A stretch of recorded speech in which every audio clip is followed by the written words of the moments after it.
One. Welcome everybody to ATV Ep.4, the greatest show on the internet, the most unstructured show on the internet, where every episode we promise to talk about 100 trending topics, starting this episode. Did you see the lady?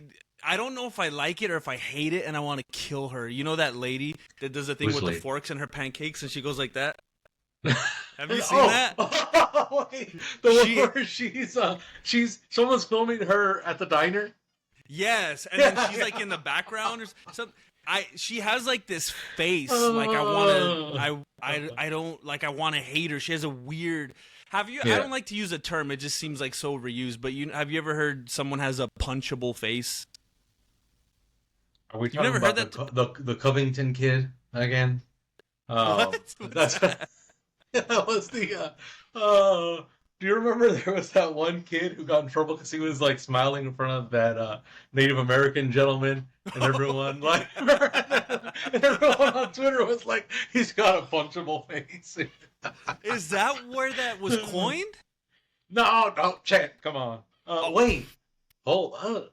You know that the movie Bucket List created that term, the bucket list? No way. No, yeah. That's the first time. No, that movie, the movie The Bucket List invented the term the bucket list. That didn't exist beforehand. Oh, wait a minute. Whoa, okay. This is like the Bernstein Bears. Wait a minute. Yeah, it is. Oh, shoot. Yeah. What's that? Exactly. What is it? The Dunning-Kruger effect? Or what is it? What's the Bernstein... What is it called when you... You're talking about the Dunning-Kruger is when you think you know more than you do, but... when you think you've seen the bucket before the movie, or something like that. It's the something effect. What the heck? I wonder if it's because it was already like out in the ethos, like, kick the bucket, so then you think, maybe. That's always been around. Well, yeah. Whoa. It's my list for the bucket. John Mayer invented the bucket list.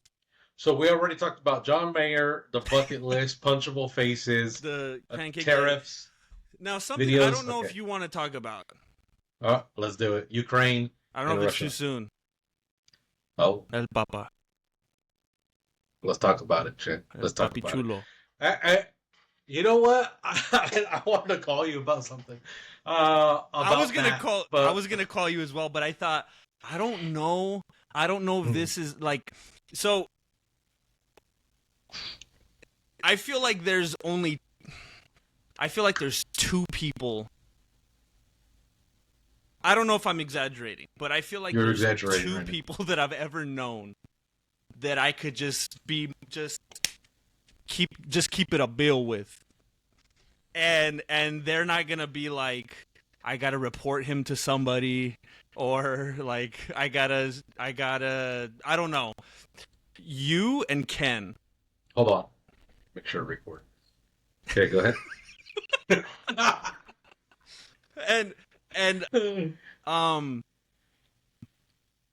Dang, Ken. Where was I going? R.I.P. Ken from 1130 KRDU. He was a real one. You could always keep it a bean, keep it a buck. You could keep it a whole stack with Ken. Know what? I want to talk about him today. I think he should be a big part of our topic today. Okay. I do want to say some things about him.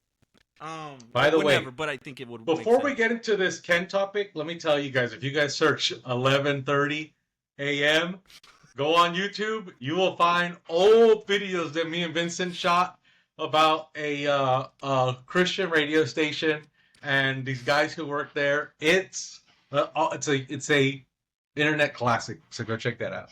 KRDU, one of those videos, 11:30. Is I think why my back is destroyed and why I feel like I have a couple discs floating around. Do you remember which video? Yes. I went like... Whoever finds that mystery and solves that, I'll send you guys $100. I saw that a while back and I was like, it's the gap? Like I won't ruin it for people right now. It was crazy. Okay, so what the heck was I even going to say? Why did I preface it? You were going to talk about the Pope, or are you going to talk about Ken? So I was going to say, I was about the Pope. But why did I make it sound like I was going to say something so crazy? Because you were going to keep it a whole rack. Shoot, but how? I was going to ask you, I was going to call you when I found out about it. Oh my gosh, I'm so annoyed that I didn't know what I was going to say now. It was about, so the Pope had died, and you said you were thinking about calling me. I said I was gonna call you. Yeah. Yeah. But I was just gonna say, like, so I was gonna call you, and so I've always been able to be that's the dynamic. Everything is unfiltered. Like, the stuff in our text and like totally cancelable offenses. You know what's funny is you saying it like that, but literally it's what all these people text their friends. Yes, no one wants to admit it. Yeah. Yeah. So I was going to call you, and I didn't know quite which way I was gonna take it. I didn't know if I was gonna be like, hey, you know, watch out, he's gonna rise in 3 days, and that's how you're gonna know for sure that he's the Antichrist. I don't know what it was. I don't know what I was gonna say. I don't know which way I was gonna take it. But I thought this might be the one thing where he's finally like, you went too far. That's not funny. You've been joking around like this for 20 years, and I put up with it, but now it's too far. I was like, I'm gonna let it simmer.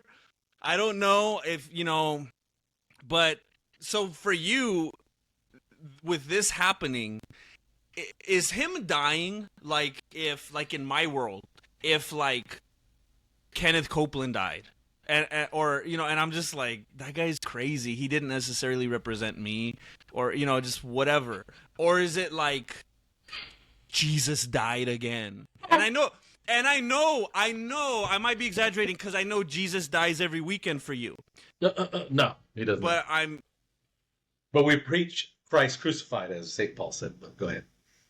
So, how do you feel after that? Is it like when Kobe died? It is kind of like when Kobe died, because I was not super close to Kobe myself. I was sad about Kobe. I'll say this. I may have been more sad about Kobe only because the daughter was involved. Like, she was on the airplane too, and that was more of like a life on both accounts that got taken like too young. On the other one, it's like, oh, you have Francisco Bergoglio. He's a pope who had, you know, a good reign. Is that the one that just died? That was his name? Pope Francis. Yeah. Oh, okay. So Pope Francis, he kind of lived a long life. I mean, he was an old man, and, you know, it's kind of natural processes and all that. So I mean, it's sad that he's died. But actually, what's funny is that Kobe, even though I wasn't even his biggest fan, that one hit harder. But I was gonna call you. We could take this discussion off the air. I was gonna call you and say, Chin, for years you've been telling me this man's gonna change dogma, and I was like, it ain't gonna happen. And I was like, so what are you gonna say? I remember one time I told her, I was like, what are you gonna say when the Pope is gone and dies, and that dogma hasn't been changed? And you're like, nah, it's gonna happen. And I was like, well, now it's happening. I thought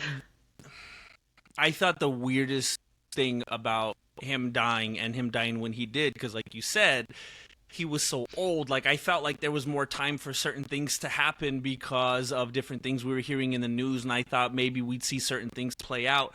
The thing that blindsided me was the cause of death, which I don't know if I saw a thing by Trent Horn, and I didn't know till like 2 days ago how the Pope passed by autoerotic asphyxiation. So yes. I was like, is he gonna laugh? Oh my gosh. Okay.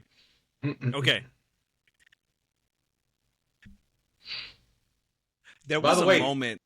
And you know, I threw a challenge your way, and I want you to answer it, whether it's today, later this week, in text form. form. The one you said right now? Yeah. Okay. And you got to answer for your sins. Now, you know, so I have my areas here where I think is very fair. And like, for example, hey, the earth could totally be flat and still have a firmament and still be round as in a disc and still have round things up there, but we're not necessarily. There's my gray area, and then there's like way over here area, because I can go way over there and be like, I'm telling you, there was legitimately a moment when I heard he died where I thought that would be crazy if he came back to life in 3 days. And I could tell Alex, I told you, he's replicating Christ. Oh wait, he's been replicating Christ for thousands of years. He's been thinking he's Christ all this whole time. Perfect way, but he is the vicar. He's the vicar of Christ. So in a way, he is in persona Christi. I mean, look, didn't God send Jesus to come down and be the shepherd? And then Jesus sent the 12 and said, now, as the Father sent me, I send you. And what did he tell Peter? Feed my sheep. Tend my sheep. That's what a shepherd does, Jen. That's what a shepherd does. I thought there was only one shepherd. So why did he tell these others that they were shepherds? That's what I thought. But let's keep going. I do want to read you something. Oh, this is good. This might be the kind of thing where you're like, oh, duh, I've known that forever. But I ran into this yesterday morning, and I was like, whoa! You know how, like, you know how there's like this, it's almost like an inside joke, inside baseball kind of thing, where people who read their Bibles and people who know, they're like, oh yeah, the why have you forsaken me thing, that's a callback to Psalm, to David, like, because I saw a thing on YouTube the other day where some guy was like debating with it was like some atheist or whatever debating with video. And he's like, oh, why would he think you forsake him? That's your Christ. And he was like going hard. Right. The guy's like, bro, and he referenced it, and the guy's like, oh. I was reading yesterday morning Psalm, and I wasn't looking for this. I was just reading through Psalm. Psalm 6. No way. And it's a prayer for mercy. It's a Psalm of David. And verse 8, he says, depart from me the translation I read said, depart from me, you workers of iniquity. And I was like, I've heard that before. And then he says, for the Lord has heard the sound of my weeping. The Lord has heard my plea for help. The Lord accepts my prayer. All my enemies will be ashamed and shake with terror. They will turn back and suddenly be disgraced. And I was like, what the heck? That sounds like, depart from me, you workers of iniquity, I never knew you. Like, there's a visualization of them like turning a 180 and like walking away from the gates. He says, they will turn their back and suddenly be disgraced. And I was like, Jesus did that again in Matthew 7:23 or something. Depart from me, you workers of iniquity. I never knew. Turns them away. And that's the same thing. So I had never, ever seen that before or heard that before. I've never heard anyone preach on that before. I've never heard anyone reference it. I looked it up in some of my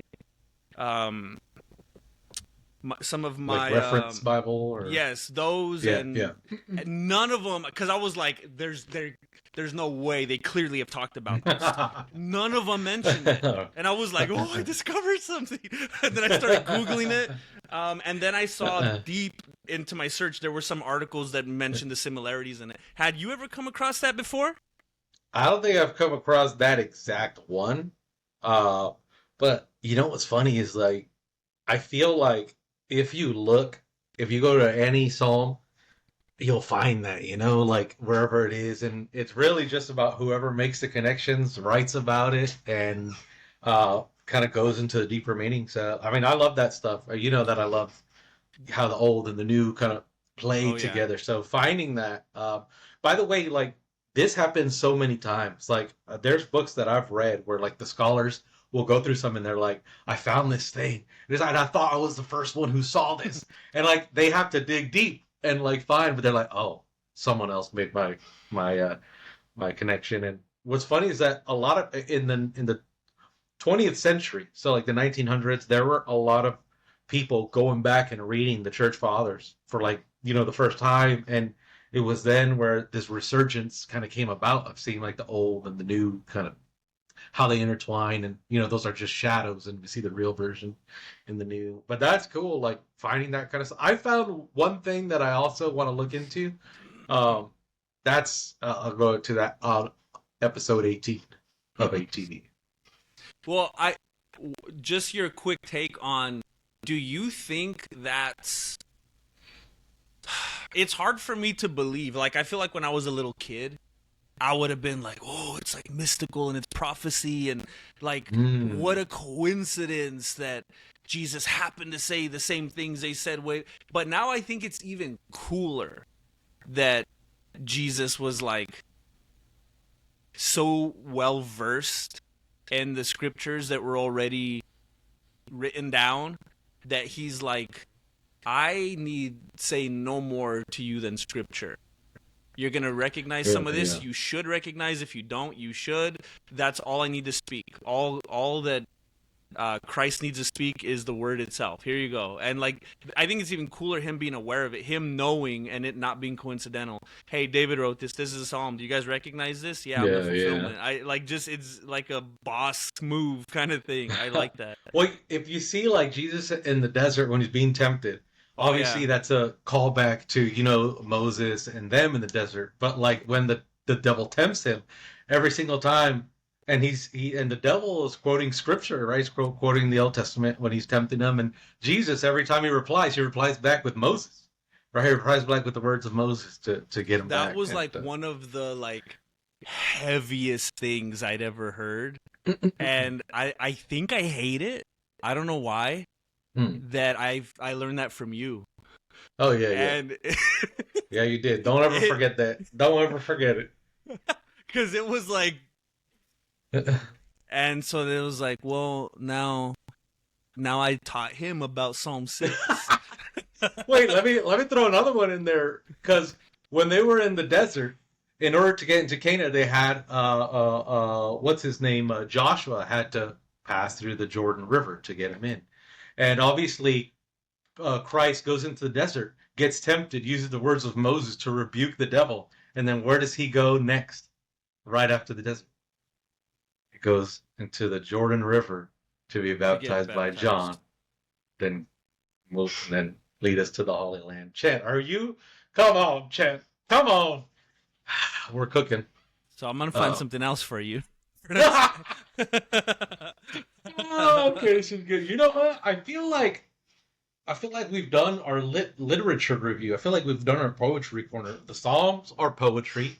The book, and you know what is funny? You can think of the Bible as like literally storytelling itself, like the DNA of storytelling itself, and like every good book that's ever been written references it. Storytelling. Okay, I don't know if I even have enough bandwidth right now to make this a longer talk, but just to touch on real quick, I always think it's very interesting when people think of, I remember I used to have back and forths with Miss Moore in high school. Because she would always talk about reading the Bible as literature. And I remember I was just whatever teenager and was more mouthy than I needed to be. And I remember telling her, like, I expressed how I was like, I mean, I was kind of being a Karen at the time. I was letting her know, like, this is offensive. Don't refer to the Word of God as literature. And I was telling her, I don't like this. I was like, you're putting it alongside, like, Shakespeare and this and that. Like, and I was letting her know, like, that's weird. She's like, I don't remember what she said. But, so I'll think of how others bring up, like, I don't know if the Odyssey is a good example, but like, what's that? The one that people always refer to of the flood story, the other one? Noah. Oh, the Epic of Gilgamesh. That, like, stuff like that. People will, like, when people refer to, and I know that's not what you were doing right now, but when people refer to the Word of God as like literature or stories or whatever, then they'll just start like talking about other stories, and it always, I think it's so weird when people bring up like dates and they'll be like, well, this was written before this and this was discovered before this, and I always just want to make like the kindergarten point Like, imagine you went to a party tonight, and I don't go, and I write a story. Alex went to a party tonight, and this is what he did, and I write all the things that you did. I have no idea. Like, this is a bad example because maybe there are some factual things in these other stories around the world, but I can write whatever the heck I want. And 3 days later, you write what actually happened, and you were there, and it has all the facts. But they're like, well, Vincent's came out first, so Alex copied him. And I'm like, since when does the date have anything to do with the validity of anything? I've always wanted to just like voice that for whoever hears it. Like, what a stupid thing that they'll just kind of hear it in passing. Oh, yeah, that's true. So I guess this and that isn't true. It makes no sense to me. Has that ever made you like... So what you're saying, like, so just, is this what you're saying? You're saying, like, some people say, look at the Epic of Gilgamesh and say, look, there's a story of Noah in the Epic of Gilgamesh, which was written before the Bible. Therefore, the Bible stole that story. That's kind of what you're getting at. And yeah, I hear that about other things as well. Oh, Jesus wasn't the first one. There was this Osiris or whatever, and he was cut up in all these parts. And that one, and it's like, anyone could write anything first, since when does first mean right? That's crazy. If you think that's true, drive the first car ever made instead of a new one. That makes no sense. It's so illogical. Has that ever made the wheel spin for you? Like, what's your take on that? No, yeah, because I was like, wait, what's going on? I think, like, for me, for any, like, atheists out there, if you ever saw, like, that old film, what was it called? What was that? Zeitgeist. If you ever saw Zeitgeist on YouTube, man, that when we were young, that thing made the rounds. It was like, hey, Jesus is actually this God and this God and this God and this God, and they all got the same story, and they're all born of a virgin, they all died, they all resurrected, they all did blah, blah, blah. What's funny is that then you end up looking into it, and basically none of those are true. They even made up characters like Anouk the Baptizer, who supposedly baptized Horus. And Horus was supposedly born of a virgin, and he was supposedly died or was crucified. He supposedly had 12 apostles and all this stuff. It ends up not being true when you look into it. Now, the Epic of Gilgamesh one is cool because it does have Noah in it, and I forget what they call him. It was like Pishinim or something like that. I forget the exact name, but it was like this boat, and he saved humanity on it. What I like about that is it kind of has a story of that preserved outside the Bible. But the cool thing is like they had two sets of people create the boats that the Bible has, and then the Epic of Gilgamesh has. And basically, the one in the Epic of Gilgamesh does not float, and the one in the Bible is like very good. Is really well structured for floating. So like something like that then tells you, okay, these guys wrote it first, but these guys, whatever information the people in the Bible got, they preserved it better than these other guys because, well, their boat doesn't even float. This one where it was described, it does, at least. So yeah. But I like those. I like the fact that there's so many flood stories everywhere because it kind of tells you, hey, something happened, way back in the day, and so I like those kind of things. I can't even, like, maybe there's just a whole big part of this that I'm missing, because I don't even understand right now how people, because you said, like, they preserved it better. How could the people, like, let's say there's two teams. There's the Noah team and there's the Gilgamesh team. How could the people on that team who wrote that, who believe that's the one or whatever, how could they have even got to the point where they thought, hey, this sinks? And stuck to that. Well, they didn't test it. That's why. And so, like, there's something that's really, really interesting. You're saying the story, the fictitious characters didn't. In the story, the fictitious character, it floats. But when you build what is in the Epic of Gilgamesh, I did not put that together. Sorry. Yes, everyone listening, I'm sorry, I did not explain that. No. In the Epic of Gilgamesh, it's like a round ship that he builds. That thing, when you build it in real life, it does not float. But in the story, it floats. Huge. And he saves all these animals and all that. But here's an interesting thing too, that when Gilgamesh arrives to where he's at, that guy is old. and he's been around for a while. And we hear, that Noah is old in the Bible too. So there's like all these little details and stuff that are preserved. But I love that.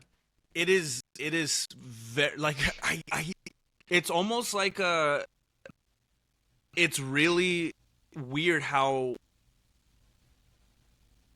black and white it is. Like eyes to see, ears to hear. Like you either do or you don't. Like it's crazy just how I said about the timeline. How that will just blind people and they're like, I've heard enough. That means God's not real or whatever. Or they'll be like, there's so many stories of the flood. All I needed to hear, Bible is just another story. And it's like, how does your brain go that way?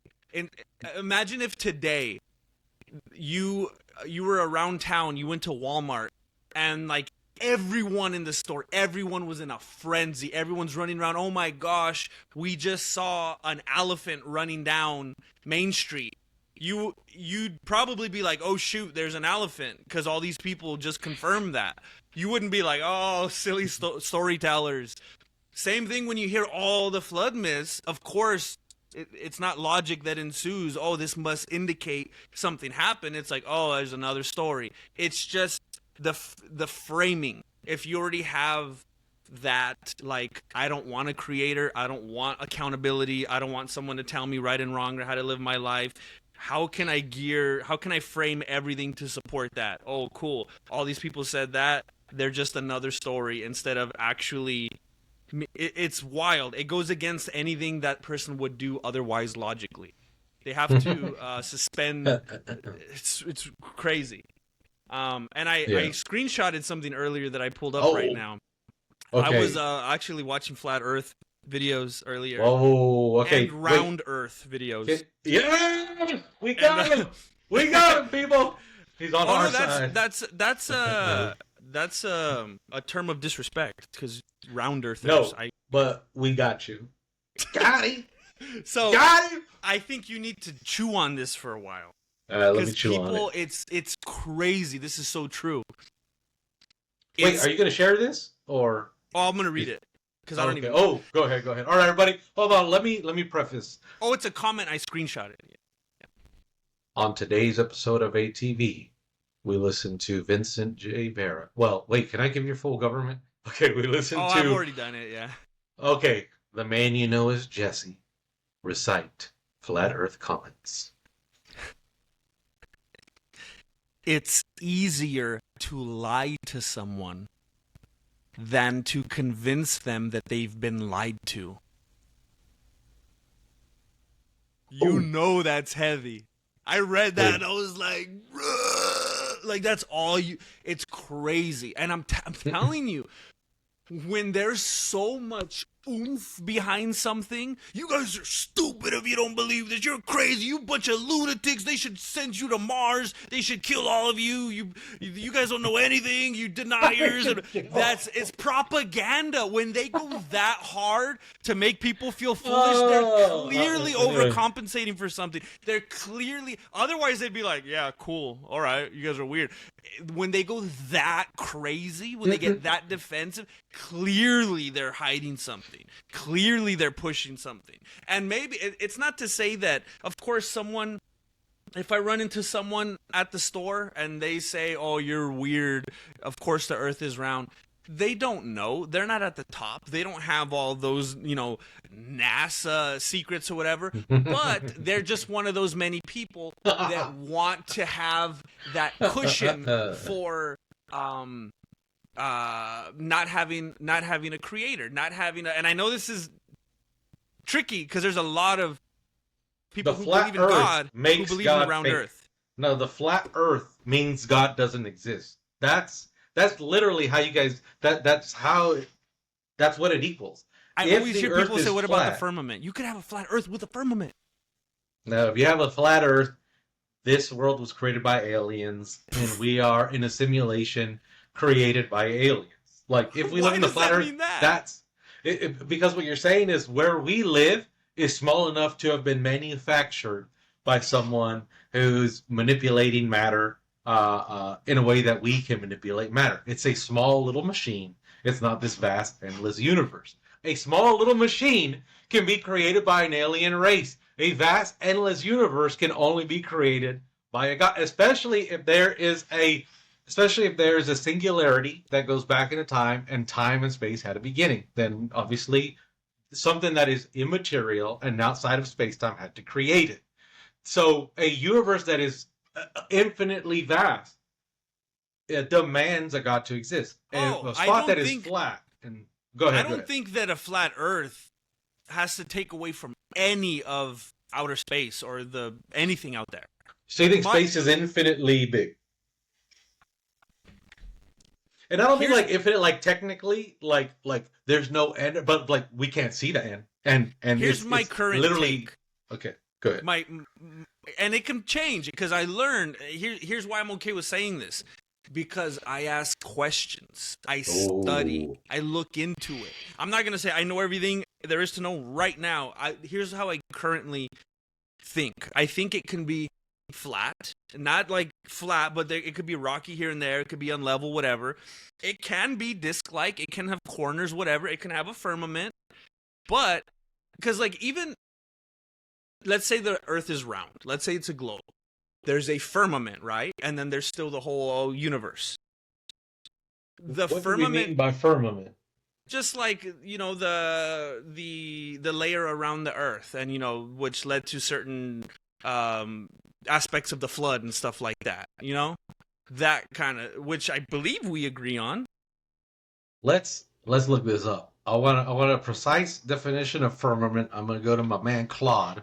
What is the definition of firmament in the Bible? Give me the flat earth perspective and the correct perspective. Let me share so that you know that I'm not cheating here, okay? All right, Chet? Is that okay with you? Sure. Okay, so the globe earth perspective. See, I'm the worst at typing.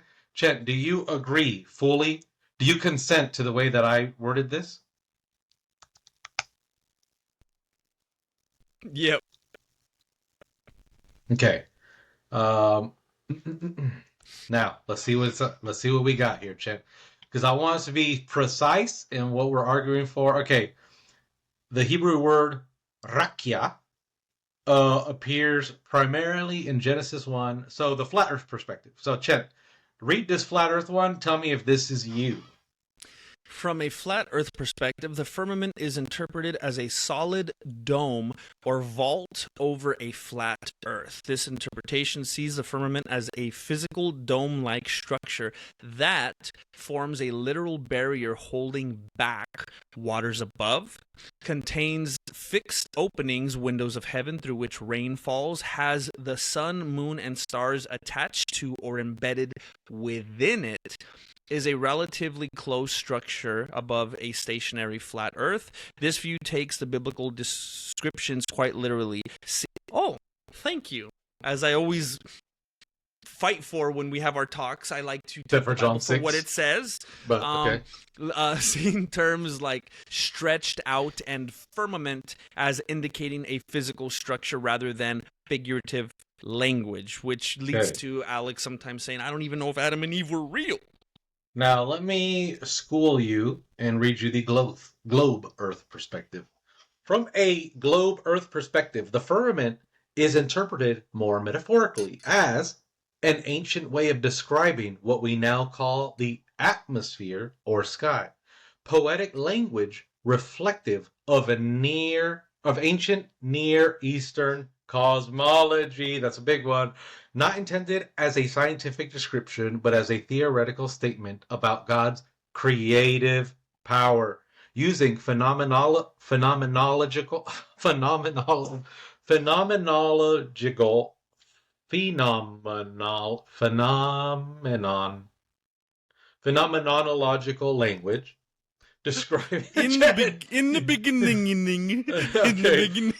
describing things as they appear to human observers. This view understands biblical cosmology as using the language and concepts available to ancient writers rather than attempting to provide Wow. a scientifically accurate description of planetary structure. That's Both so insulting. perspectives recognize the firmament in biblical cosmology, but differ. Okay, I think we got both sides. Yours sounds so liberal and talking down to like people who believe in the Bible, and yeah, in the ancient times they kind of thought this and they assumed that, and if they use real colorful poetic language they can come to this conclusion. Jeez. Okay, wait. You know what's funny about that is nothing about that has any liberation theology reading to it. You put that on there. All it said is that this is actually a view that we could read that other people had in the ancient Near East, like around that time. It's like, oh, everyone was talking about it. It was also somewhat racist. I forgot about that part. They're like, yeah, people are not part of the world. Jeez, man, those people. Oh, those people. Yeah. And then it said, and here's what we mean by those people. Okay, so okay. Chen, now you're in an interesting spot where you believe in a mix of these two. Yes, and I'm okay with that because that's what I say all the time. It's a moving place that I'm at right now where I'm trying to figure this out and see what makes the most sense. Because I mean, at least I hesitate sometimes to talk about certain things because I don't want to misrepresent anything. But my current remembrance. Let's just get it out the way. We ain't experts here. When you tune into ATV, you're tuning into us chatting. All right, and if we gotta remember the last episode, we corrected ourselves about Chris Brown and all that stuff. And in episode 4, we'll correct ourselves about anything here. You know what I mean? So the firmament, the way that I would best try to explain it right now, what I know as the firmament was in place and intact for the purpose of, sounds crazy, I know, to people who look at it as an awful, hateful thing, for the purposes of the flood. Rain coming upon the earth and stuff like that. First time that happened, bursting up from the deep and stuff like that. You have water just boom. By the way, I don't even know why I was looking it up the other day. I'm fascinated. I've always been fascinated by oceans. Water's crazy. So I could just stare at it all day. I used to hate oceans, and it was not until I was a man until I was like, no, this is kind of good. It's kind of good. This ocean thing's kind of... Because, like, we would drive to the beach, and, like, my mom would always stop. And, like, stop on the side of the road and just look out off the cliff. And I'm like, what is this woman doing? Let's go! I got rocks to climb at Morro Bay. I got fish and fries, or fish and chips to eat. I'm like, oh, I can't stand this. But now I see... in the back. Exactly.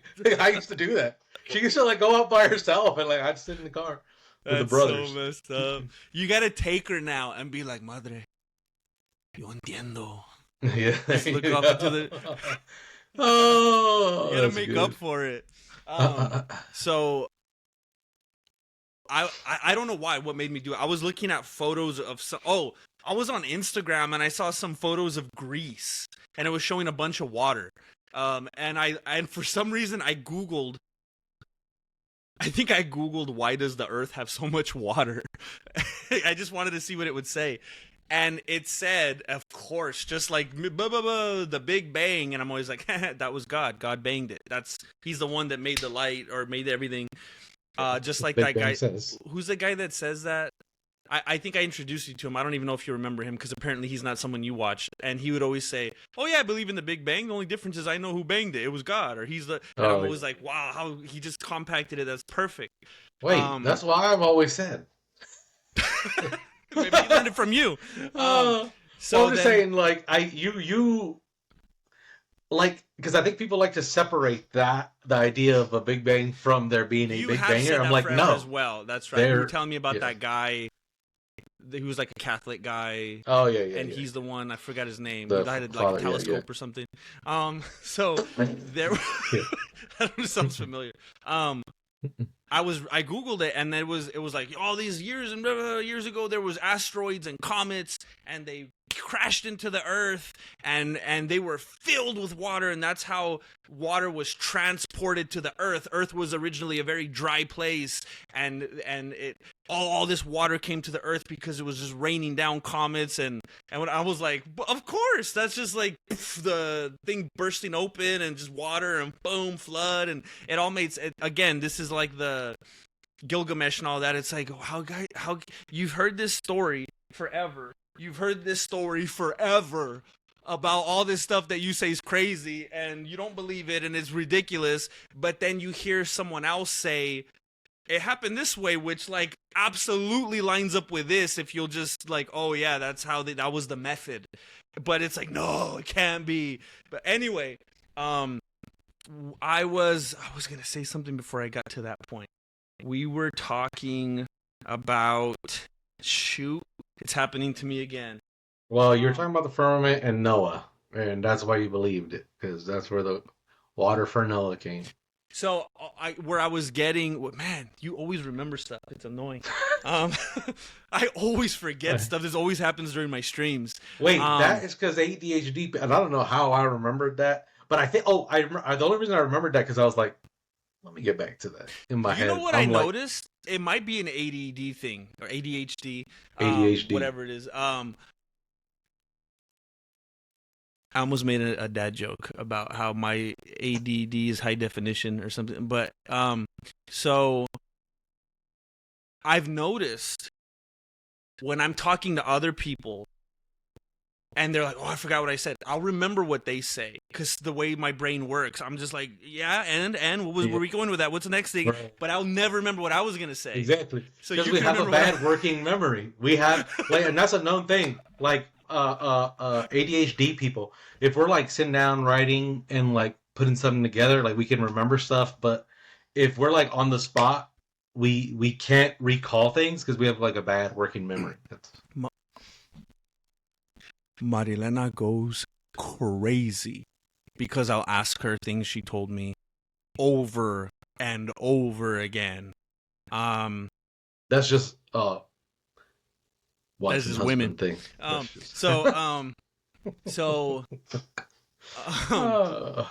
I tell her, you know what's funny? My memory must. I was trying to think of a joke.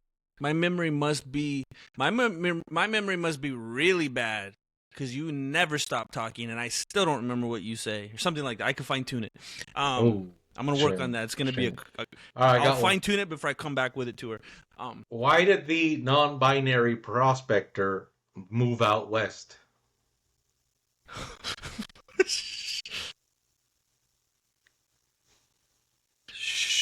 Why? Because there's gold in them there hills.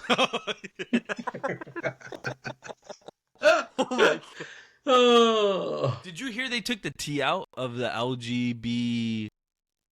I don't even know how to say it now. My whole world is shattered. LGBTQIA. LGBT. But they took it out. I don't know who took it out. I don't know if they took it out. I thought they took it out. And then trans, like, we're going to make our own LLC. Like, we're doing our own thing now for tax purposes or whatever. But then when I was reading about it, it sounded like Trump did something. Or someone else was like, they took it out and they're like, we're going to be this anyway. You guys can never take it from us. You could take the name, but we're still going to be. So I don't know how that happened. Anyway. I don't know where you get your news, but now I got to look into it. The firmament. Yes, the firmament. I don't. So here's what I was trying to say, because I think it's crazy if there are people out there who think that flat Earth means no God. Because the way I'm thinking about it, the Earth could be flat, it could be bumpy, it could be rocky, whatever. It's just not globular. And let's say, okay, here it is. Here's the Earth right here. This is the Earth. And you got all the dudes from Enoch right here at the bottom. Here's the Earth. Right now, you were saying something. You were like, "It's just not globular, but you could have just said it's not a globe. But it reminds me of a talk someone was doing where some guy's like, yeah, that scene's got a lot of dramaticness. How would you say it? They're like, drama. You would say drama. He wasn't being funny. No. So this is the Earth. Okay. I see no reason why this Earth can't still have a vast universe. There could still be round sun, moon, and maybe whatever. Maybe there's round. I see nothing that I can recall in the scriptures that says there are going to be other planets, Mars, Venus, Neptune, whatever, and they're going to be super round. I don't see that. But who cares? That's not really a big point to me. Let's say they're up there and they're round. To me, why the heck?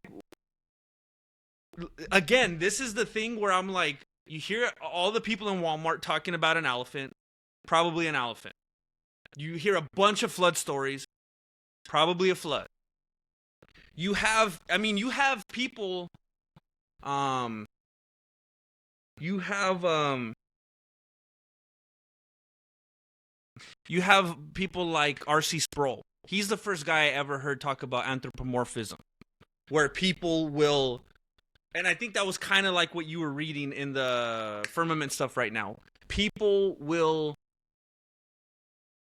it's kind of like, what's it called when you, the study of like the Bible literature, you would use that word a lot, where Study of Bible literature. it's a word that they use when you're like the language of scripture, or like exegesis, that kind of stuff. So there's exegesis and eisegesis. You're either extracting and pulling stuff out of it, or you're reading into it. You're putting your own framing into it because you already have your own preconceived notions and beliefs and whatever.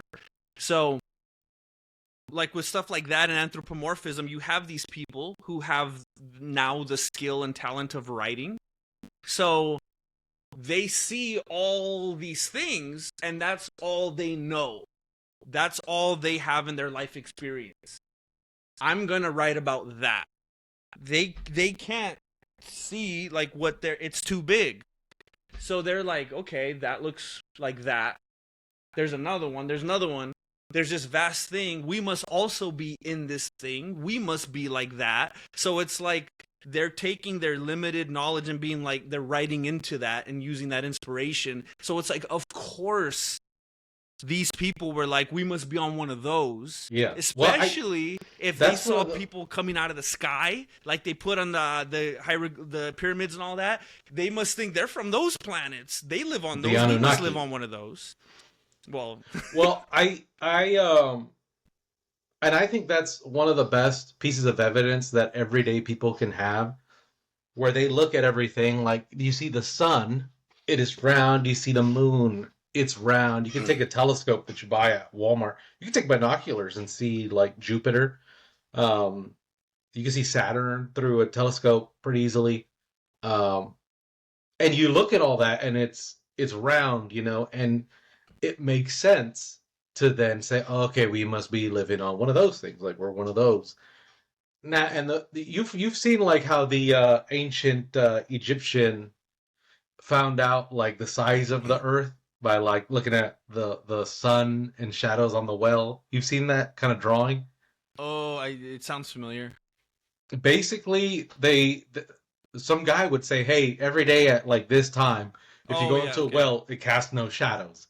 And the guy went and he looked at it, but it cast a shadow. So he was like, so he must be right here where the sun's coming above, and I'm over here and it's casting a shadow this way, And so like taking that, then you could do like, okay, then we're like, this is 13 degrees of the whole 360 degrees of the earth. So now we know like how long it takes to get to the next spot based off of the distance that you now calculated. So even back then, they were doing that stuff. Even like the ancients, like before NASA, before all this, they were already calculating basically the circumference, how long it would take to go all the way around the Earth and stuff. And so for me, I'm like, look, we have all that. We could literally look up in the sky and see these things that are balls as well. I think the main evidence that people usually give for the flat Earth is what you said, like it's it seems suspicious that people don't like the flat Earth. It's I mean, I do. I think you're coming around. I think you admitting that is Wait, coming around to significant what? to the truth. To Oh, the can you hear that? Wait, did why it would you stop? hear that? I had something in my headphones. You can't hear that, huh? Yeah. No, I You can't hear can it. hear it? Oh, I'm No, I trying to can't. find something I don't for know you. what. Oh, okay, Um okay. so But you said that I'm I admitted something, I'm glad that and I you don't know what I admitted admitted. that is a notable thing at least to acknowledge. That or are you saying it in an insulting, belittling way? Like that's the best we got. That people Oh, are pushing so hard, like, hey guys, shut up! It's not flat. Stop it! You guys are idiots. You guys are crazy. Stop it. yeah, yeah. I think I'm more on the insulting side. I'm saying that you buffoons have no idea. Because look, the way I see it, I'm like, look, we literally have all this other evidence for it being round.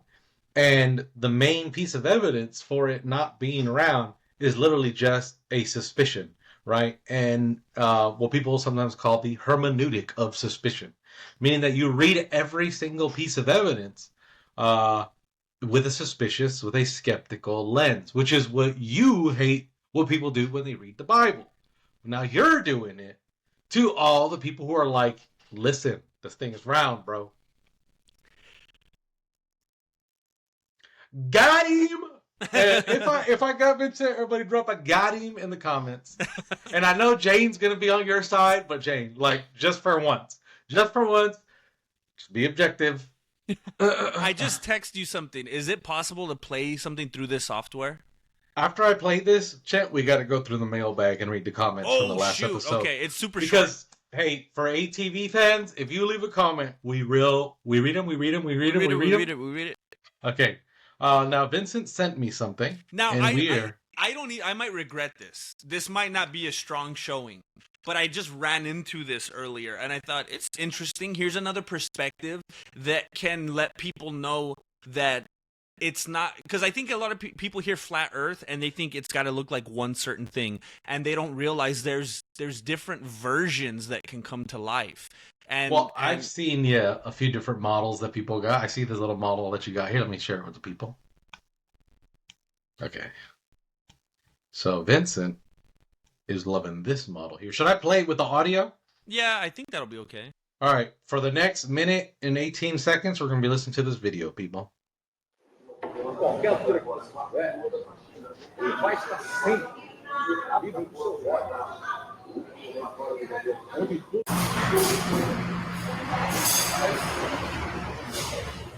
Hoje no Brasil estamos falando de mais de 11 milhões de pessoas que já entendem que a Terra é plana.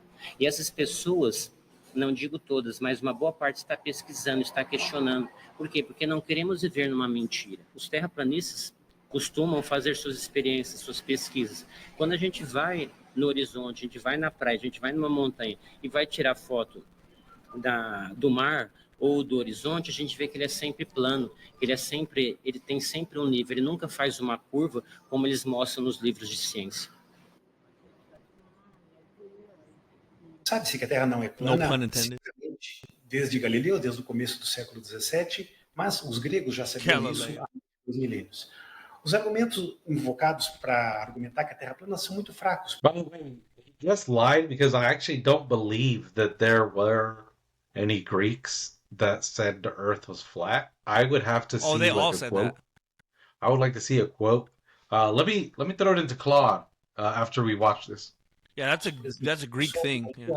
Estariam muito próximos da Terra. Ora, a distância Terra-Lua é conhecida desde o século II a.C. They are. NASA even admitted they were stitched together. What is this guy talking about? By the way, you didn't know that about Greece? Have you never seen My Big Flat Greek Wedding? Wait, Greek Wedding? My Big Flat Greek Wedding. You've never seen that movie?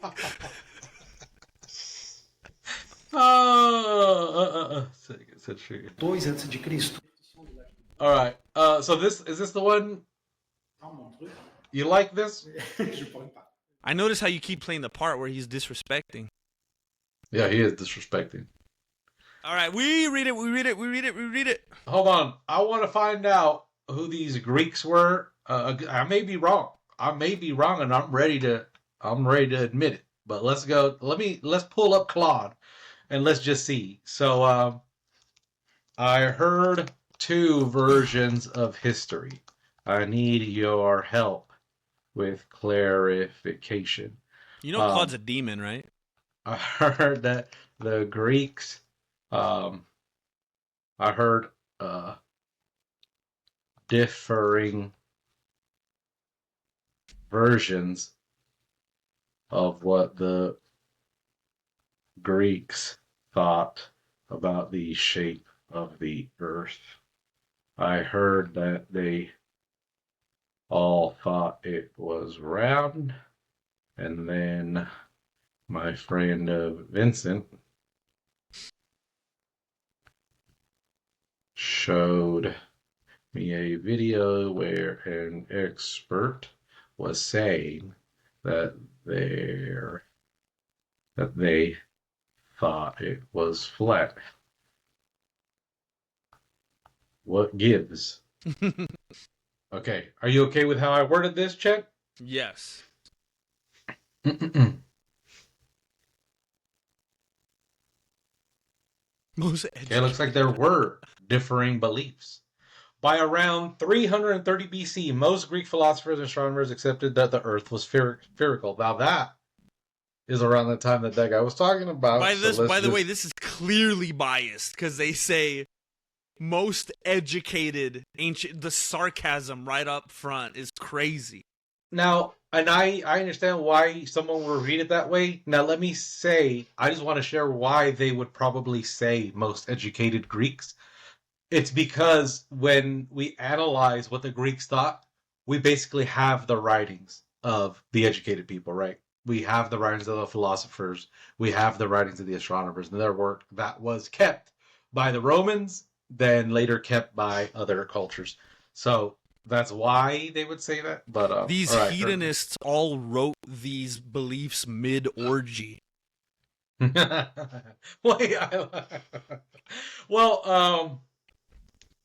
6th century BCE. I call it BC. So already in the 6th century BC. Before Christ's era. Yep. Before Christ's era. So both could march together depending on which. Okay, so depending on the time period. Well, it looks like there were some who believed it, so I was wrong about that. But let's not misrepresent and say that all these Greeks thought it was flat, because at least it said, like, at least by the 300 BC, they were like, bro, it's the sphere. The education system had begun to infiltrate and adulterate public thinking. Now, champ, we're talking about the Greeks here. We're talking about Plato, Aristotle. These are the guys that, we got to recover some of this knowledge if we're going to fix society. You know what I mean? Pluto over Plato any day. Wow. Well, okay. We saw that video. Are you saying that you think that shape, that model, that is what the world looks like? That's what you think? No, I don't think the my current opinion is I don't think the Earth would be that clean.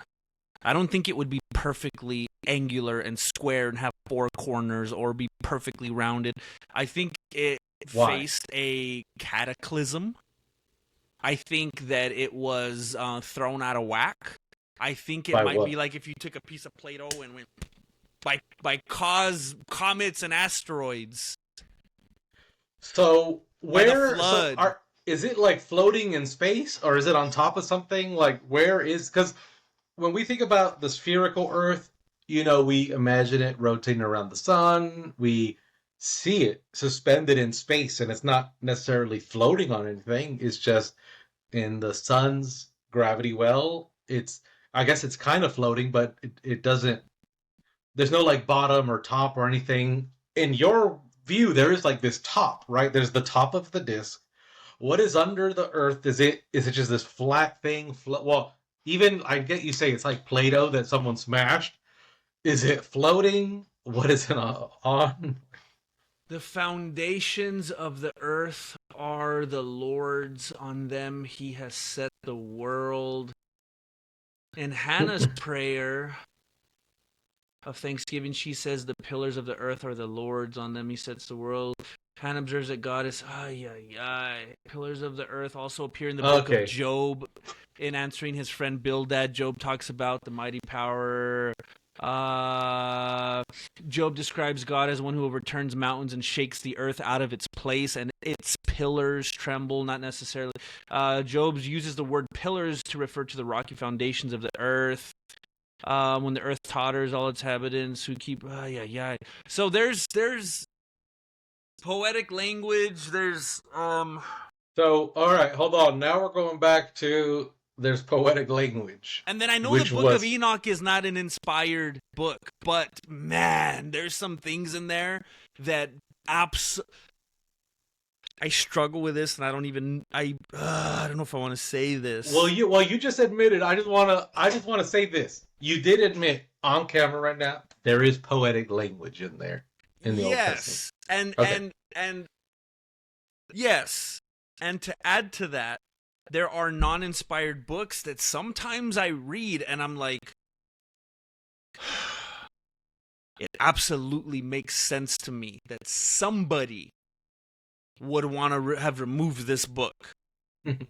Because now, there's why things... are you reading those, Chen, if they're not inspired? Yeah, the Catholic Bible is full of uninspired books.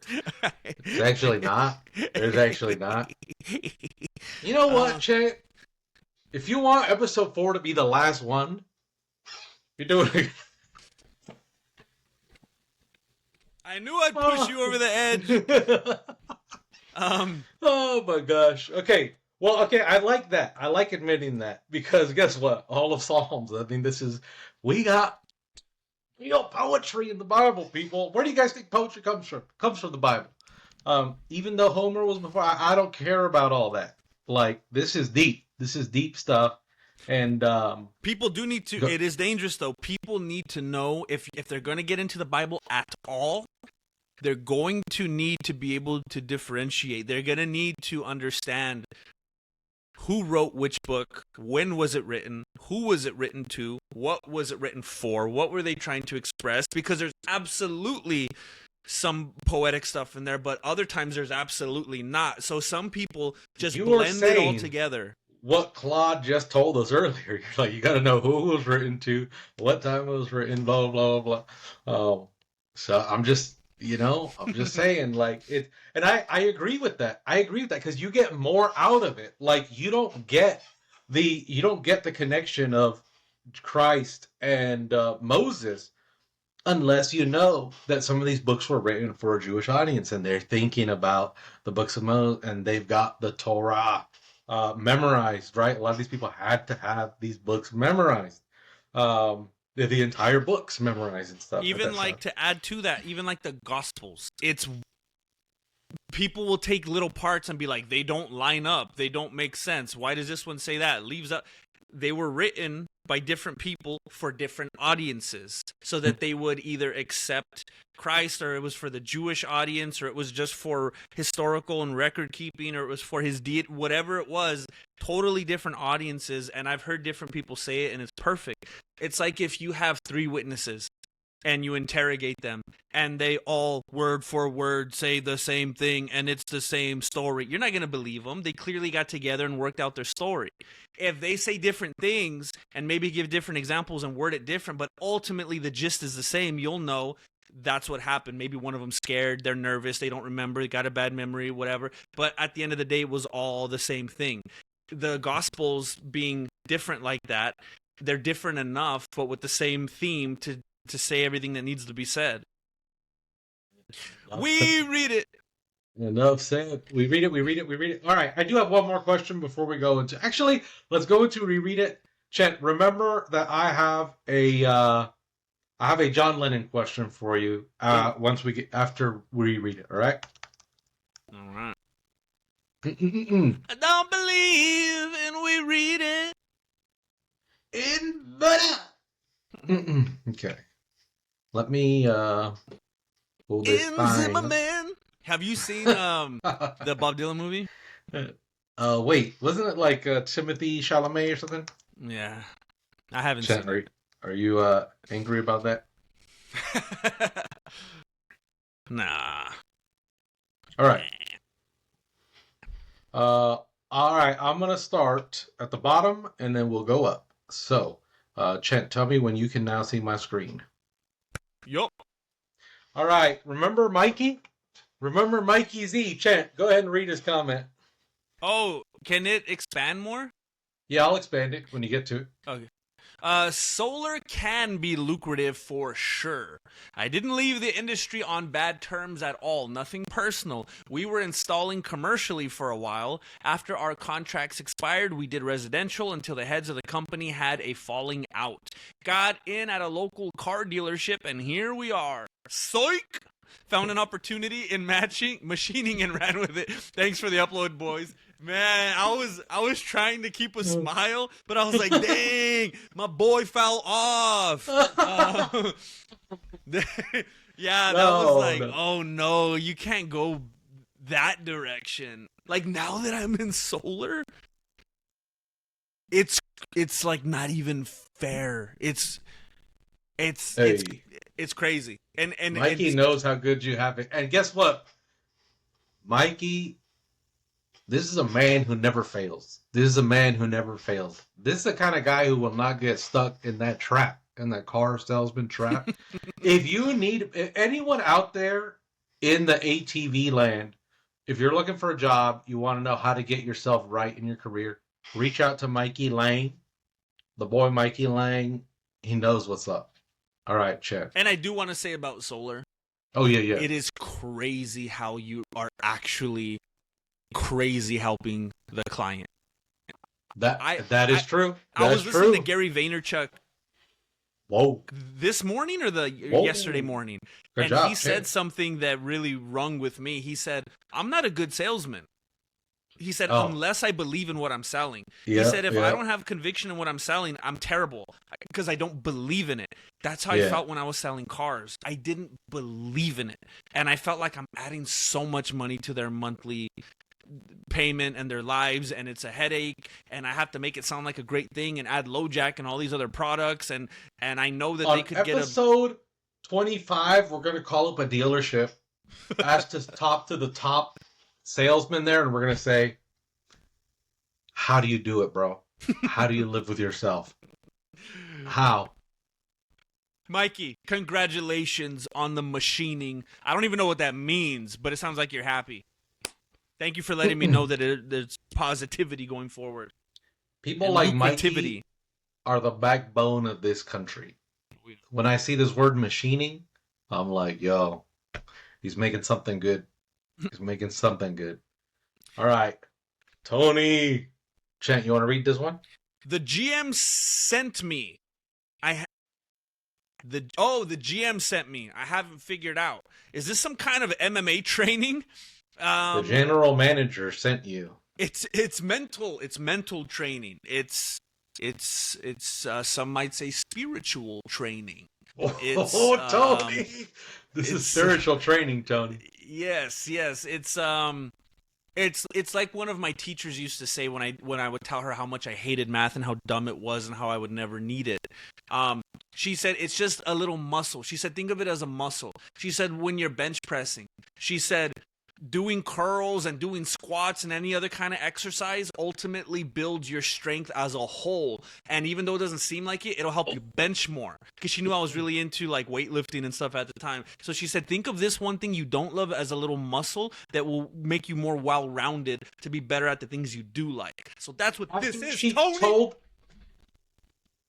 And after she told him that, Vincent still didn't read the Odyssey or the Iliad in school, even though that would have helped his story writing muscle. But that is true, but still, stay motivated, Tony. Stay motivated. Move on. All right, chant. We got Miss Chuck. Miss Chuck Almighty. Alex was there. Alex was there since before MMA hit 20K subscribers in the long ago. The boys have come so far since then. Never stop, never stopping. I love that sentence. You know, if I knew that, Miss Chuck Almighty, I forgot. If I knew that you were there since before 20, I didn't remember that. That's crazy. Jeez. She's a real one. You know what, Miss Chucky? We're going to have to do something for you. Comment on this episode. Give us some kind of message. Show us signs of life. We're going to do a little something. We're going to do a little something. All right. For those that want to purchase the Iliad, there's the link. There's 2 thumbs up. We should have 2 purchases. Dude, shoot. I'm going to give it a thumbs up too. Okay. There's the engaging chapters. Vincent is to literature as Chuck is to math. Dang. Oh, is she talking in third person? Yeah. So we're both okay. Okay. Well, Vincent is to literature as Vincent is to math as well. So. Okay. When I read that, I thought the same thing, but I wasn't gonna voice it. Yeah, that's funny. Yeah, I did really good in like PE. Hold up, wait. This means that Miss Chuck Almighty is very good at literature. Then why don't you send us a book? Why don't you recommend a book? Not send it. You don't have to buy it. Why don't you recommend a book? If you're so well read, if you're so erudite yourself, then send a book in. Oh. And that's my challenge. All right, we're moving on. Just watch Troy, Vincent. Now, is Troy the Iliad or the Odyssey? Troy is the Iliad. Okay. There's another. You know what, Kevin? Okay. You know what? I saw this comment. Okay. And I was gonna wait till we responded on here. I saw this comment. So last night, I could not sleep. Marilena particularly didn't care for that last night, and wanted me to be able to just fall asleep at the same time as her. I couldn't. I was like, I want to go watch TV. So I remembered this comment. So I started looking for Troy on Netflix. I was going to watch Troy. Didn't have it. But because I searched that, some other thing came up that said something about... Now, I didn't read the Iliad or the Odyssey, obviously. Was there some character in there that Aphrodite promised them a wife or something, and now he has to go find her or something like that? He's fighting. There's guys fighting for this love that was promised to him, and he has to go to battle to find his lady he loves or something. Oh, wait. Are you talking about Perseus? Perseus Maybe? Or Paris or something. Perseus. Yeah, okay. yeah. That's from the Iliad or the Odyssey? No, that is from, it might be the from... Epic of Gilgamesh. The Epic of Perseus. So I typed in Troy. That's what came up. So it's like 12:30 at night. I'm like, dang it. Okay, there's no Troy. I'm going to watch this. I click on it. You know how when you click on a video on Netflix, it says up at the top, profanity, smoking, whatever. Yeah. So I've already been out of the room. I'm like, I can't sleep. I'm going to go watch TV. No, I'm not mad. I just want to watch TV. So I watched TV. And it's been like 40 minutes past. It's quiet. I think everyone's asleep. I press play. No fault of my own. I didn't know this. It pops up. I don't remember. Violence. Language. Nudity. Marilena walks into the room right when it came up. Oh, man. And she's like, okay.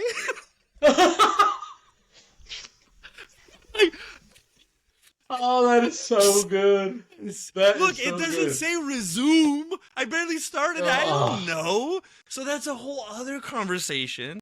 So now I have to get up and go to the... Did y'all have a conversation? Or are you guys still have to have one about that? We already had it. And we're good now. Now I watch everything through VidAngel. I'm gonna send you a thing in the mail that says, Mr. Vincent, your card declined for GreekBreasts.com.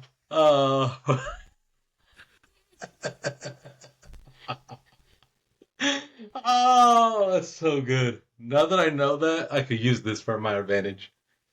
Oh my goodness. Okay. By the way, you know what's funny is like, well, not funny. I think Kevin here has a very good point because with you, sometimes you should watch the movie first, then get into the book. Now you know what everything is. Now you know who this guy Achilles. Now you know Agamemnon, Ajax. That's what I did Paris. with the Bible. Exactly. So many people are doing that with The Chosen. You know, and I don't know if you did these, Chent, but like when I was small, we had a lot of like cartoon Bible type stuff. So like that's how we got into it. That's how we first found these stories. Then when I read it, I have like all this backlog in my head. So I miss those little Bible stores, those church stores with all the VHSs, and I watched so many different versions of David and Goliath. Exactly. You see that? Okay, Shan, look at that. It's perception. Remember last time I subscribed to his channel. Let's see what he says. He says, I was more referencing the KJV or the NKJV translations. The heavens declare the glory of God, and the firmament shows his handiwork. Also, thank you both for the content, and now for being a subscriber to my non-existent channel. Maybe I'll actually start uploading. Y'all, if y'all want It's Perception to start uploading, go subscribe and force this man to start on his channel. And this guy is a musician. The way I could tell is I see the guitar in the back. You see that, Chet? Oh, very subtle. Very subtle. We're watching you. It's perception. You know what? It's so apropos that we talked about the firmament, because that's what he wanted to get into here. And if you got more to say, speak your piece. It's perception. You know we're loving this. All right, Jane. Everybody, we all know Jane. All right, I'm so late. Looking forward to a great video. You know what the craziest thing is, Chet? The last one was so crazy. I was like, Jane is never coming back. She's like, these videos are bogus. But look at what she said. Looking forward to a great video. That means she comments before she even watches the video. That's different. I'm sorry to everyone else who commented, but that's different. Now, I am Chucky Almighty. She did comment twice, but like, look, she's almost checking in. That's real. No, I loved Vice City. Oh, this is funny. I wanted to respect that I've played it so many times, and I want it to be new again. Vice City was one of you just have little windows of time in your life, just like these great, unbelievable.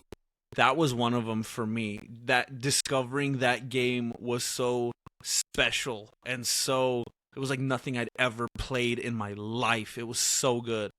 And I'd play it all the time when I would ditch or after school with Brent.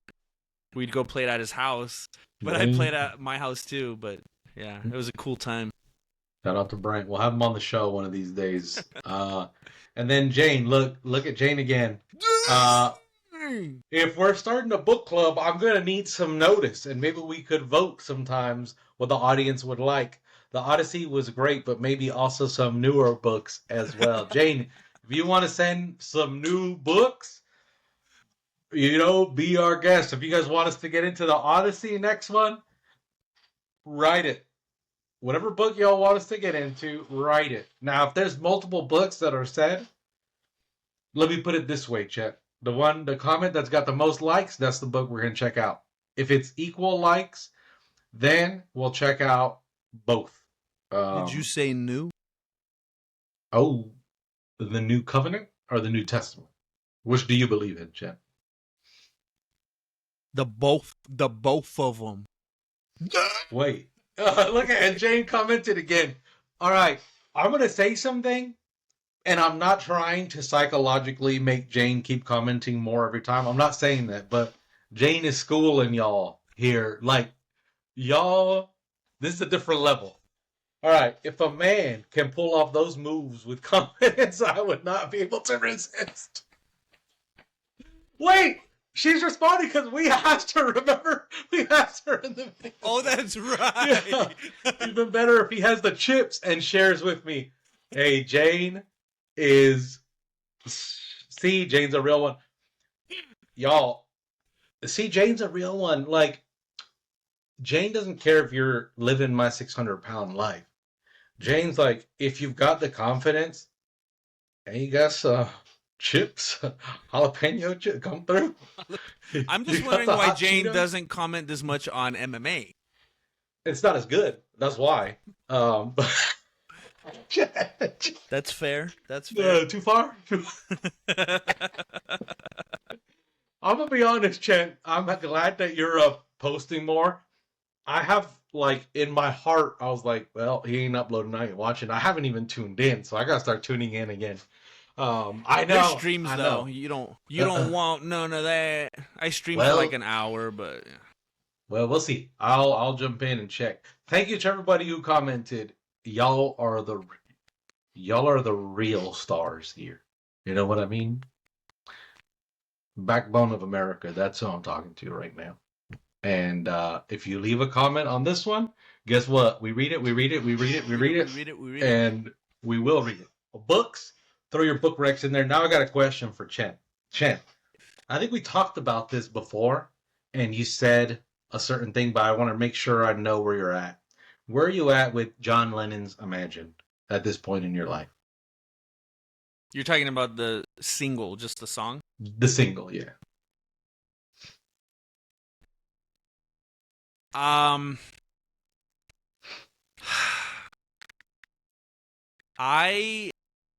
It is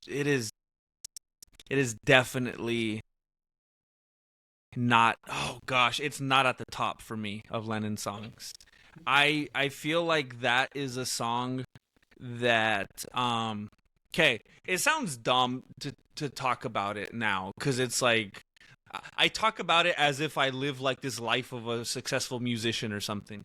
But there was like a whole era of my life where all I did was pursue that. So I dedicated a whole chunk of my life to that. So personally, I know what it's like to write something that is 100% just inspired. It's from the heart, from the mind, from whatever, and it's 100% me, and it's authentic, and it even if it didn't have the perfect structure, or sometimes not even a chorus, it said everything I wanted to say and express at that time.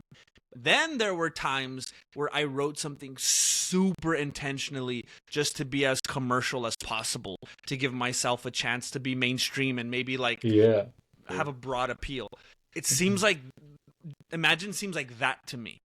There's so much better John Lennon songs, so raw and real and honest, and they'll rip emotion out of you. Imagine just like okay, and it's just so simple, and it seems like it hits all the right things to where it could have been an easy hit. Well, and it was, but it doesn't feel. It felt like he was going through the motions.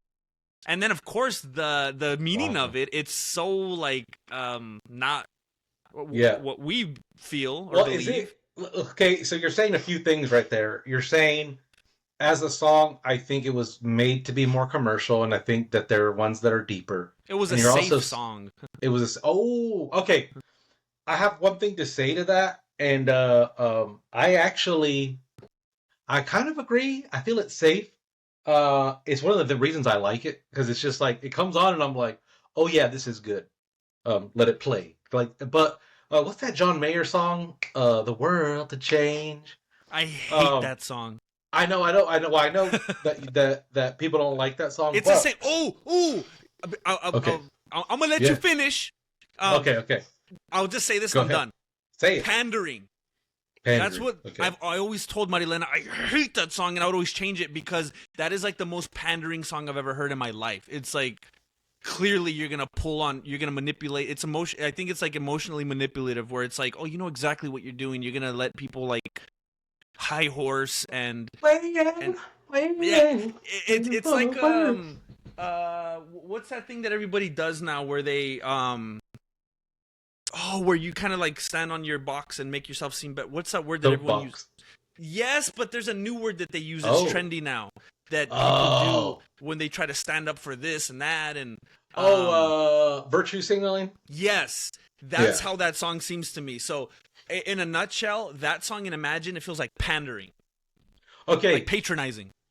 Because that's where I thought you were going, and it immediately made me think of this interview where John Mayer was being asked, what's one of the songs that you don't like playing anymore? Like, are there anyone that you're tired of? And then he said, Waiting on the World to Change. And then the interviewer was like, oh, I knew it. Like, I knew it. It's like, it's played out right. And he was like, no. He's like, it's just one of the harder ones to perform. And I was like, and in my mind, I was like, wait, I would have totally thought that he saw it in that lens, but when he said that, it makes me think that sometimes these songs that we think are surface and stuff like the creators actually like them, So I if someone sees Imagine that way, the single, I could totally see that, but I do think that maybe he didn't. I think there's room to think that he didn't. Now, is it because of the content is not what you believe, is not what I believe? Is it in rotation? No, I always skip it. It makes me sad because when I fell madly in love with the Beatles and anything Beatles, and obsessed with the Beatles and their music and their influence and everything since I was like 3. And that was one of the songs that it was because I was so young and just much more easily influenced by just a catchy melody and beat. It was just, that was one of the staples when I was little. Imagine that's a hit. And now it's like I can't even. Plus, I've consumed so much Beatles in my life. It's weird. There's certain songs that I could tell you, like on paper, one of the best songs ever, but I'll skip it because it's like I've had it so much. I almost feel like it's like a part of me. Like I got it. I already got it in the hard drive. Like I have it there. It's weird. Like it's hard to word, but it's like it's as if I was trying to take in info and it's like, no, I got that one already. Like my brain already has it in the background somewhere. It's weird. But I always skip Imagine. I just can't do it anymore. Well, there you go, folks. If you want Vincent's take on another song, put it in the comments. Now, for me, ask him Bob Dylan, ask him the Beatles. You could throw in Johnny Cash. You could do that. You could ask him who else, Chan? Who else they can ask you about? You know which one anybody gangsta rap. Tupac was gay, by the way. I mean, it doesn't. Not that there's anything wrong with that, but I mean, he was though. You know that, right? He was the first what's his name, Lil Nas X. Have you seen the interview? He was super gay. And I'm not taking a stance on that right now. I mean, if you're getting offended, I think you have some things you need to deal with, audience. I've seen the interview. Let me ask you this. Have you seen Kanye's tweet? Oh, didn't he say something about Tupac was gay or something? Oh, okay. I'm gonna pull it up, Chan. Are you sure we want to get into this? As you're doing that, I'm good. I'm good. As you're doing that, I was gonna say. One of my favorite is just the more raw stuff, like I think the one he wrote supposedly for Paul McCartney. It's all because of you. Oh, that's so good. To that loop for hours. If anyone is a Beatles fan out there, and you love John more than Paul, like Vincent and I did, there's one Paul song you got to check out though. "Dear Friend" by Paul McCartney. Crazy song. And he's got like a more acoustic, raw version of it. "Dear Friend" by Paul McCartney. That is. I think you exposed me to that one. I found it on accident. like just looking at random stuff online. I won't say what. Greek. As much women. as Paul could never even like tie John Lennon's shoes Chet, or look zip at up this. his boot. Ooh. That's what I had for dinner. I mean, you could get the vegetables out of there, but ooh. Okay, Chet. Let me play this for you real quick. Oh, okay. Paul has the best intro to a song ever. Oh, okay. This I could listen to all day, every day. This is the most beautiful intro to a song I've ever heard.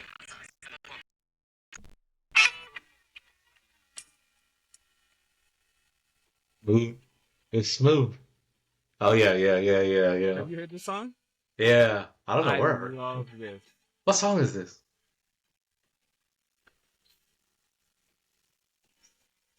Now, we'll get taken down if I play too much, huh? Yeah, we got to react to it. That bro, you hear that riff? It's called Band on the Run. Band on the Run, okay. Beautiful intro. You may have played it at the photo office or something. Oh, okay. That's okay. more So anyway, know Tupac was gay. Okay, this is Kanye's. This is a real tweet from Kanye. I screenshotted this. Okay, tell me when you're done with this paragraph, and I'll move down. This song is called "Kind About My Kind of Stalking Jeff that became pregnant. Like after they told me we went like a dirt."